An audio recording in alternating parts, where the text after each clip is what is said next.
Wow, wow, wow. Wow. What can be said about that one? So the OKC Thunder played the Phoenix Suns tonight. They lost 114 to 100. It was definitely not their best showing. I think from the beginning you could tell that they were tired. They weren't playing with the energy that they usually play with. They usually start the game pretty fast paced. They weren't playing at their normal tempo. Um,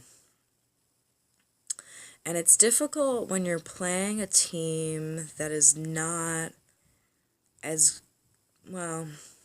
It is the NBA, so it's hard to say not as good. But when you're playing a team that doesn't have the same record as you, the Suns came in. I think they had only had 15 wins.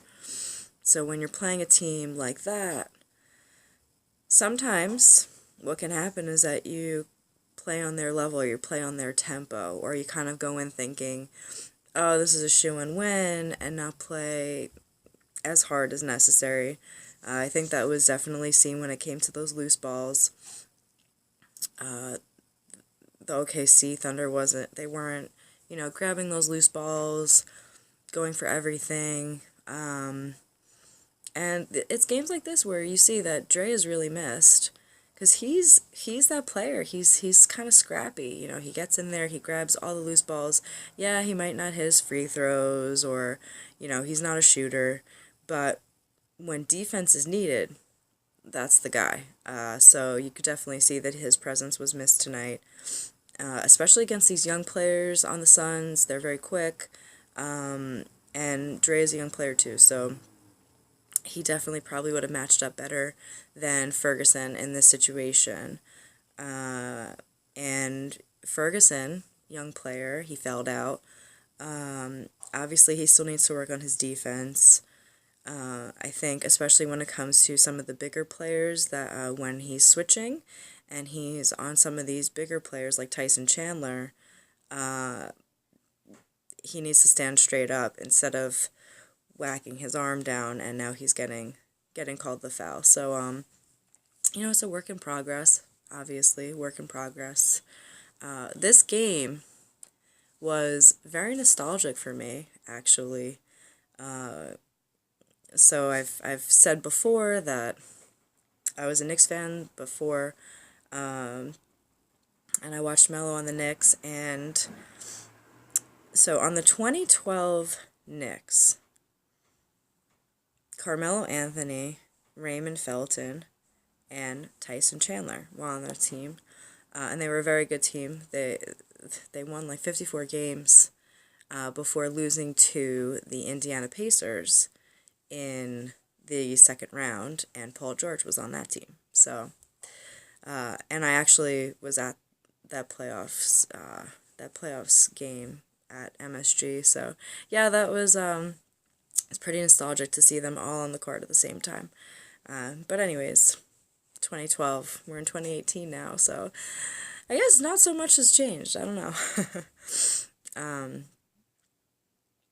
But yeah, so I guess for this particular game, if you look at the box score, really what it came down to here were 3-point percentage shots between the two teams. So it's pretty obvious that OKC was not having a good night from behind the arc.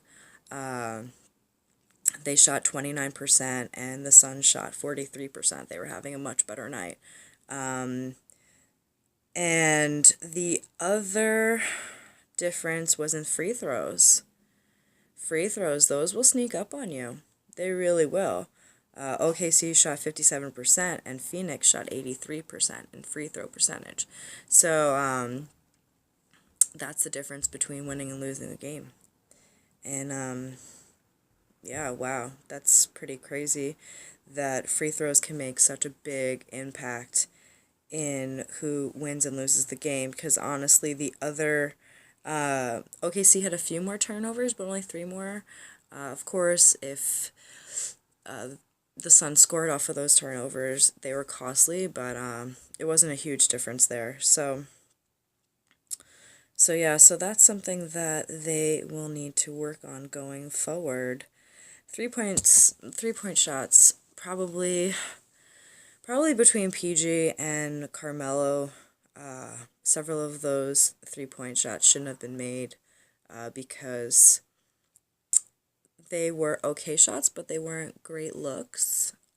So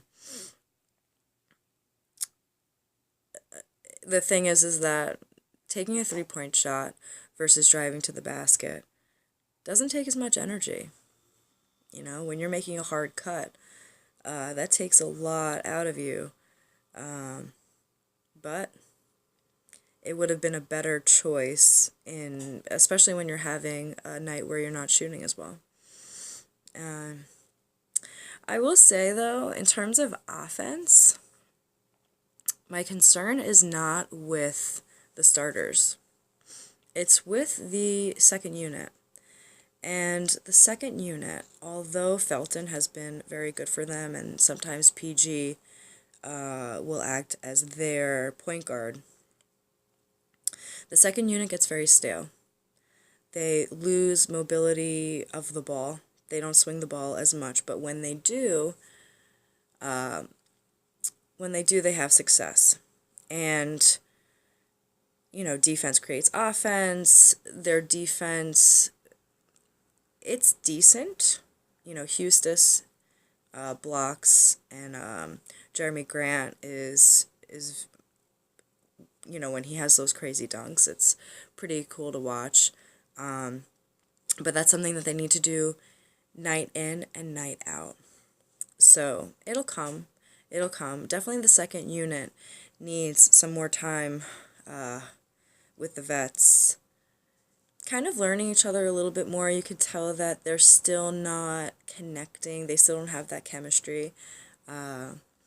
So that's something to watch. And games like this, where they can play more, even though OKC lost, I think will be more beneficial in the long run for that second unit. So tough loss.